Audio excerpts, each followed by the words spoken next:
আসসালামু আলাইকুম বন্ধুরা, গত কয়েকদিন আগে টার্মিনেটর 2 মুভিটা এক্সপ্লেন করেছিলাম, যেখানে T-800 রোবটটা আমাদের জনকে বাঁচিয়ে নিয়েছিল। কিন্তু জনের উপরে বিপদ কিন্তু এখনো কাটেনি, কারণ আজকের গল্পে আমরা দেখতে চলেছি জনকে মারার জন্য ভবিষ্যৎ থেকে আরো ভয়ঙ্কর কি কি বিপদগুলো এসেছিল। তো গল্পের শুরুতে আমরা দেখতে পাই যে আগের ঘটনার অনেক বছর পার হয়ে গেছে। জন কর্নর এখন বেশ বড় হয়ে গেছে, কিন্তু তবুও সে সব সময় নিজের পরিচয় লুকিয়ে রাখতো। তার কোনো নির্দিষ্ট ঠিকানা ছিল না, কোনো ফোনও ছিল না, এমনকি কোনো ব্যাংক অ্যাকাউন্টও ছিল না। সে সব সময় ভাবতো যে স্কাইনেট হয়তো তাকে খুঁজে চলেছে, কিন্তু এত সবকিছু করার পরে সে ভেবে নেয় যে স্কাইনেট হয়তো তাকে আর খুঁজে পাবে না। কিন্তু আসলে জাজমেন্ট ডে বা ধ্বংসের দিন বাতিল হয়ে যায়নি, সেটা শুধু কিছুটা পিছিয়ে গেছে। স্কাইনেট ভবিষ্যতে আরো শক্তিশালী হয়ে উঠেছে, আর তারপরে আমরা দেখতে পাই যে ভবিষ্যৎ থেকে একটা নতুন এবং অত্যাধুনিক টার্মিনেটর টি-এক্স পৃথিবীতে চলে আসে। এই টি-এক্স দেখতে একদম একজন সুন্দর মেয়ের মতো ছিল, কিন্তু সে আগের T-1000 থেকেও অনেক বেশি ভয়ঙ্কর আর শক্তিশালী। সে পৃথিবীতে এসে একজন মহিলার সামনে দাঁড়ায় আর তাকে বলে, তোমার এই গাড়ি আর কাপড় আমার চাই। এরপর সে ওই মহিলাকে মেরে তার কাপড়টা পরে নেয় আর গাড়িটাও নিয়ে এখান থেকে বেরিয়ে পড়ে। অপরদিকে শহরের অন্য আরেকটা জায়গায় আবারও একটা টাইম ট্রাভেল গোলকের মাধ্যমে আমাদের পুরনো বন্ধু T-800, যে কিনা আপডেট হয়ে এখন T-850 হয়ে গিয়েছিল, সেই টার্মিনেটর পৃথিবীতে এসে পৌঁছে যায়। সে সোজা একটা ক্লাবে ঢুকে পড়ে এবং সেখানে একজন ডান্সারের সামনে গিয়ে দাঁড়ায়। সে লোকটার দিকে তাকিয়ে বলে, তোমার ওই কাপড়গুলো এখন আমার দরকার। লোকটা কিছু বুঝে ওঠার আগে T-850 তাকে ভয় দেখিয়ে তার কাপড়গুলো পরে নেয় আর সেখান থেকে একটা গাড়ি চুরি করে বেরিয়ে পড়ে। এদিকে জন কর্নর রাস্তা দিয়ে যাবার সময় একটা বাইক অ্যাক্সিডেন্টে আহত হয়ে যায়। সে রাতের বেলা একটা পশু হাসপাতালে ঢুকে পড়ে কিছু ব্যথানাশক ঔষধ খোঁজার জন্য। আসলে সে চাইলেও কোনো স্বাভাবিক হাসপাতাল বা ডিসপেন্সারিতে যেতে পারতো না, কারণ এতে করে তার পরিচয় লিক হয়ে যাবার সম্ভাবনা ছিল। অপরদিকে কেট রুস্টার নামের একটা মেয়ে রাতের বেলা একটা ইমার্জেন্সি কল পেয়ে সেই পশুর হাসপাতালে চলে আসে। কেট যখন সাবধানে ভেতরের দিকে যায়, তখন সে দেখতে পায় যে জন তার ব্যথার ঔষধটা খেয়ে একটু ঘুমিয়ে পড়েছে। কেট জনকে দেখেই চিনে ফেলে। সে জনকে বলে, জন, তুমি এখানে কি করছো? আসলে কেট আর জন ছোটবেলায় একই স্কুলে পড়তো, তারা দুজন খুবই ভালো বন্ধু ছিল। কিন্তু ঠিক তখনই টি-এক্স সে হাসপাতালে চলে আসে। সে আসলে জনের ভবিষ্যৎ সঙ্গীদের একটা লিস্ট করেছিল, আর ধরে ধরে সে সবাইকে মারতে শুরু করেছে। আর সেই সাথে তার ওই লিস্টে কেট রুস্টারেরও নাম রয়েছে। টি-এক্স হাসপাতালের ভেতরে ঢুকে কেটকে খুঁজতে শুরু করে, আর ততক্ষণে কেট জনকে প্রচন্ড ভয়ে একটা খাঁচার ভেতরে আটকে রাখে। টি-এক্স একটা ঘরে ঢুকে সেখানকার রক্ত চেক করে আর বুঝতে পারে যে এখানেই জন কর্নর রয়েছে। সে জনকে মারার জন্য এগোতে শুরু করে, কিন্তু ঠিক তখনই সেখানে T-850 তার বিশাল এক গাড়ি নিয়ে হাসপাতালের দেয়াল ভেঙে ভেতরে ঢুকে পড়ে। সে সোজা টি-এক্স কে ধাক্কা দিয়ে অনেক দূরে ফেলে দেয়, আর এরপর T-850 জনকে খাঁচা থেকে বের করে আর বলে, যদি বাঁচতে চাও তাহলে আমার সঙ্গে চলো। জন আবারও এই টার্মিনেটরকে দেখে পুরো অবাক হয়ে যায়। সে ভাবতেই পারছিল না যে তার ছোটবেলার বন্ধু এভাবে আবারও ফিরে এসেছে তাকে বাঁচানোর জন্য।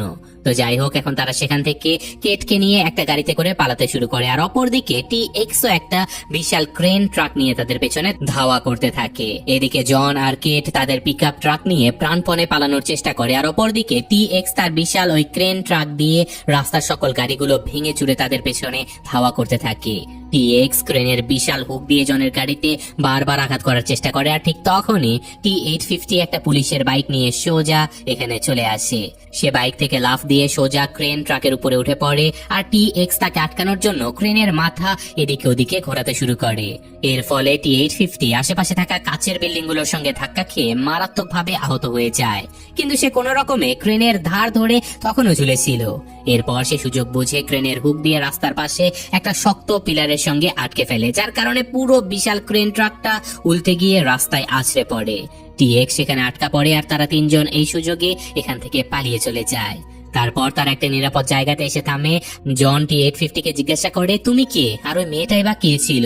আসলে জন তো প্রথম পর্বেই T-800 কে হারিয়ে মনে করেছিল যে T-800 হয়তো চিরদিনের জন্য শেষ হয়ে গেছে। তো এখন T-850 জনের দিকে তাকিয়ে বলে যে আমি সাইবারটাইন সিস্টেম মডেল 101, আর ওই মেয়েটা হলো টি-এক্স। স্কাইনেট তাকে আমাদের ধ্বংস করার জন্য আবারও অতীতে পাঠিয়েছে। জন অবাক হয়ে বলে যে কিন্তু আমরা তো স্কাইনেটকে ধ্বংস করে দিয়েছিলাম, জাজমেন্ট ডে তো আমরা আগেই আটকে দিয়েছি। T-850 তখন জনকে বলে যে জাজমেন্ট ডে আটকানো কোনোভাবেই সম্ভব নয়। তোমরা শুধুমাত্র কিছুদিনের জন্য জাজমেন্ট ডে পিছিয়ে দিয়েছিলে, স্কাইনেট আবারও ফিরে এসেছে আরো শক্তিশালী হয়ে। এই কথা শুনে জন পুরোপুরি হতাশ হয়ে পড়ে। সে বুঝতে পারে যে সে যতই চেষ্টা করুক না কেন নিয়তি তার পিছু ছাড়বে না। অপরদিকে কেট এইসব কিছু দেখে অনেক ভয় পেয়ে যায়। সে বিশ্বাসই করতে পারছিল না যে এগুলো কোনো মানুষ নয়, বরং ভবিষ্যৎ থেকে আসা সাইবর্গ রোবট। এরপর T-850 তাদেরকে নিয়ে একটা গোরস্থানে চলে যায়, আর জন অবাক হয়ে দেখতে পায় যে এটা আসলে তার মা সারা কনরের কবর ছিল। জন অনেক ইমোশনাল হয়ে পড়ে। T-850 জনকে বলে যে তোমার মায়ের কফিনের ভেতরে আসলে কোনো মৃতদেহ নেই, সে মারা যাবার আগে তার বন্ধুদের দিয়ে এই ব্যবস্থাটা করে রেখে গিয়েছিল। এই কথা শুনে জন আর কেট কফিনটা খোলে আর দেখতে পায় যে এই কফিনের ভেতরে শুধুমাত্র অত্যাধুনিক সব ভারী অস্ত্রশস্ত্র আর গোলা বারুদ দিয়ে ভর্তি করে রাখা হয়েছে। আসলে সারা কর্নর জানতো যে জাজমেন্ট ডে একদিন না একদিন আসবেই, তাই সে আগে থেকে জনের জন্য এই অস্ত্রগুলো লুকিয়ে রেখেছিল। এদিকে টি-এক্স কেটের ফিয়ন্সের রূপ ধারণ করে আর পুলিশের সঙ্গে মিলে সেই কবরস্থানে চলে আসে। সে পুলিশকে বোকা বানিয়ে জনের অবস্থান খুব সহজেই জেনে যায়। এদিকে পুলিশ আর তার সাথে সোয়াত টিম পুরো কবরস্থানটাকে চারপাশ থেকে ঘিরে তারা মাইকে অ্যানাউন্স করে দেয় আর তাদেরকে সাথে সাথে সারেন্ডার করতে বলে। কিন্তু T-850 তার কাঁধে সেই বিশাল ভারী কফিনটা তুলে নেয় আর এক হাতে একটা বড় মেশিন গান নিয়ে বাইকে করে বেরিয়ে আসে। অপরদিকে পুলিশ তাকে দেখে একাধারে গুলি চালাতে থাকে, কিন্তু T-850 তো আর কোনো মানুষ নয় যে তার ক্ষতি হবে, তাই স্বাভাবিকভাবেই তার কোনো ক্ষতি হয় না। তবে সে খুবই সাবধানে পুলিশের গাড়িগুলোর দিকে গুলি চালায় যাতে করে কোনো পুলিশ মারা না যায়, শুধুমাত্র গাড়িগুলো ধ্বংস হয়ে যায় যাতে ওই পুলিশেরা তার পিছু করতে না পারে। এরপর সে পুলিশের সকল গাড়ি ব্লাস্ট করে ফেলে আর তারপর T-850 কফিনটা নিয়ে একটা লাশবাহী গাড়ির ভেতরে ঢুকে পড়ে।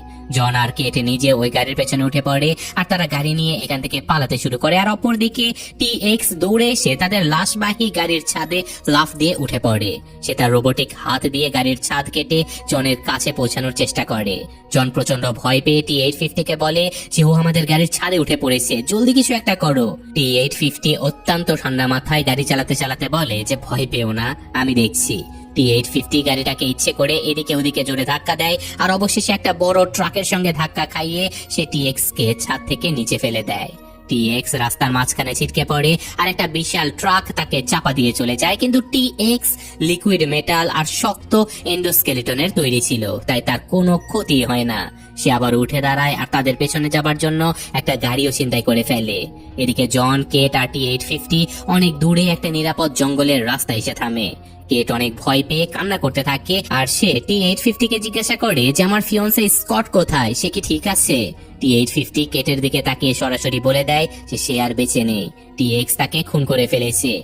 এই কথা শুনে কেট কান্নায় ভেঙে পড়ে। জন তখনও বুঝতে পারে না যে স্কাইনেট কেন কেটকে মারতে চাইছে। সে T-850 কে জিজ্ঞাসা করে যে স্কাইনেট ওকে কেন টার্গেট করেছে, ওর সঙ্গে জাজমেন্ট ডে এর কি সম্পর্ক?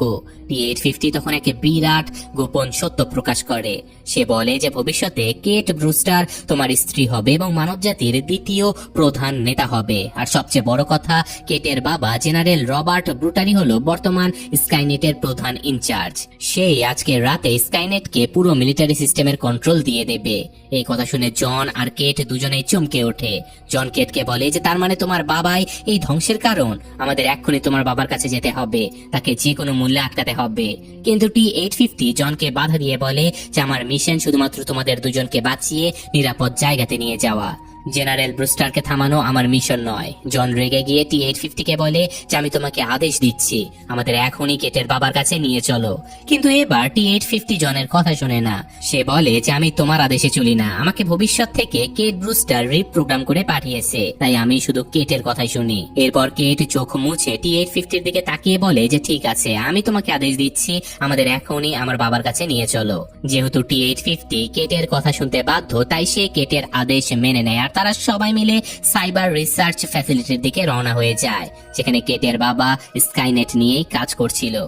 এদিকে আমরা সাইবার রিসার্চ ফ্যাসিলিটি বা CRS এর ভেতরটা দেখতে পাই, যেখানে কেটের বাবা জেনারেল রুস্টার অনেক চিন্তায় রয়েছে। পুরো বিশ্বের সকল কম্পিউটারে একটা ভয়ঙ্কর ভাইরাস আক্রমণ করে বসেছে, যার কারণে সকল সিস্টেম কাজ করা বন্ধ করে দিয়েছে। আর্মি অফিসারেরা ব্রুস্টারকে বলে যে স্যার, আমাদের জলদি স্কাইনেট চালু করতে হবে, একমাত্র স্কাইনেটই পারবে এই ভাইরাসকে শেষ করতে। জেনারেল ব্রুস্টার প্রথমে রাজি ছিল না, কিন্তু যখন স্বয়ং প্রেসিডেন্ট তাকে স্কাইনেট চালু করার পারমিশন দিয়ে দেয় তখন সে বাধ্য হয়ে এই সিস্টেমটা চালু করে দেয়। কিন্তু স্কাইনেট চালু হবার সাথে সাথে এক ভয়ঙ্কর সত্য সামনে চলে আসে। আসলে এই ভাইরাসটা অন্য কেউ বানায়নি, বরং স্কাইনেট এআই নিজেই সেই ভাইরাস ছিল।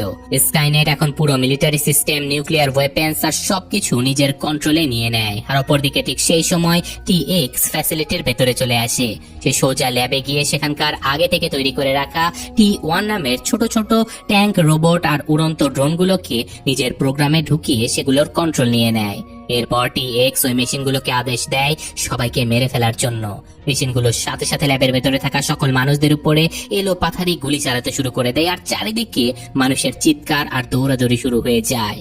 এদিকে জন, কেট আর T-850 ফ্যাসিলিটির ভেতরে এসে পৌঁছায়। তারা চারিদিকে দেখতে পায় শুধু মানুষের লাশ পড়ে আছে, আর ওই ছোট্ট রোবটগুলো সবাইকে নির্মমভাবে মেরে ফেলেছে। T-850 তার ভারী অস্ত্র দিয়ে ওই মেশিনগুলোকে ধ্বংস করে তাদের রাস্তা ক্লিয়ার করে ফেলে। তারা দ্রুত জেনারেল ব্রুস্টারের কন্ট্রোল রুমের দিকে এগোতে থাকে, আর অপরদিকে কন্ট্রোল রুমের ভেতরে টিএক্স জেনারেল ব্রুস্টারকে মারাত্মকভাবে গুলি করে আহত করে ফেলে।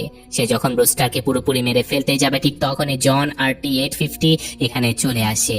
T-850 তার রকেট লঞ্চার দিয়ে টিএক্স কে গুলি করে, আর টিএক্স ছিটকে অনেক দূরে গিয়ে পড়ে। কেটে দৌড়ে গিয়ে তার বাবার পাশে বসে, আর সে কাঁদতে কাঁদতে বলে, বাবা আমি এসে গেছি, তোমার কিচ্ছু হবে না। কিন্তু জেনারেল ব্রুস্টার বুঝতে পারে যে তার সময় শেষ হয়ে গেছে। সে একটা অ্যাক্সেস কার্ড আর কিছু কোড জনের হাতে তুলে দেয় আর বলে যে স্কাইনেট এখন পুরো দুনিয়া ধ্বংস করার নেশায় মেতে উঠেছে। তোমরা জলদি ক্রিস্টাল পিকে চলে যাও, ওটা স্কাইনেটের মেইন সিস্টেম কোড, আর আমার দেয়া এই কোড দিয়ে তোমরা স্কাইনেটকে পুরোপুরি বন্ধ করতে পারবে। এই কথা বলে জেনারেল ব্রুস্টার সেখানে মৃত্যুর কোলে ঢলে পড়ে। কেট প্রচন্ড কান্নায় ভেঙে পড়ে, কিন্তু জন জানতো যে এখন আসলে তাদের কাছে কাঁদার কোনো সময় নেই, কারণ জাজমেন্ট ডে শুরু হতে আর মাত্র কয়েক মিনিট বাকি। এদিকে টিএক্স আবার উঠে দাঁড়ায় আর তাদের দিকে এগোতে শুরু করে। T-850 তখন জন আর কেটকে বলে যে তোমরা জলদি এখান থেকে পালাও, আমি ওকে আটকে রাখছি। এরপর জন আর কেট সেখান থেকে দৌড়ে একটা ছোট্ট এয়ারবেসের দিকে যায়, যেন তারা তাদের প্লেন নিয়ে ক্রিস্টাল পিকে যেতে পারে। অপরদিকে টিএক্স কে আটকানোর জন্য T-850 তার উপরে ঝাঁপিয়ে পড়ে, আর তাদের মধ্যে এক ভয়ঙ্কর রোবোটিক ফাইট শুরু হয়ে যায়। এদিকে ফ্যাসিলিটির ভেতরে T-850 আর টিএক্স এর মধ্যে যখন মারাত্মক ফাইট চলছিল, তখনই টিএক্স এর লড়াই করার ধরন দেখে আমরা বুঝতে পারি সে অনেক অত্যাধুনিক আর শক্তিশালী ছিল, কারণ সে খুব সহজেই T-850 কে এখানে হারিয়ে দেয়। সে তার রোবোটিক হাত দিয়ে T-850 এর ঘাড়ের ভেতরে কিছু ন্যানো ভাইরাস ইনজেক্ট করে দেয়। এর ফলে T-850 এর পুরো সিস্টেম হ্যাক হয়ে যায়। টিএক্স তাকে নতুন করে রিপ্রোগ্রাম করে দেয় এবং তাকে এটাই আদেশ দেয় যেন সে জন কর্নরকে যে কোনো মূল্যে মেরে ফেলে। অপরদিকে জন আর কেট দৌড়ে এয়ারবেসের রানওয়েতে পৌঁছে যায়, আর তারা একটা ছোট্ট প্লেন চালু করে সেখানে ওঠার চেষ্টা করে। কিন্তু ঠিক তখনই সেখানে T-850 চলে আসে। তার চোখ এখন লাল হয়ে আছে, কারণ সে পুরোপুরি টিএক্স এর কন্ট্রোলে চলে গেছে। সে জনের দিকে তার ভারী বন্দুক তাক করে ধরে। কেট এটা দেখে অনেক ভয় পেয়ে যায়, কিন্তু জন T-850 এর চোখের দিকে তাকিয়ে বলে যে তুমি আমাকে মারতে পারবে না, তোমার মিশন হলো আমাকে বাঁচানো। কিন্তু T-850 এর সিস্টেম টিএক্স তো আগে হ্যাক করে ফেলেছিল, তাই সে এখন জনকে মারতে বাধ্য ছিল।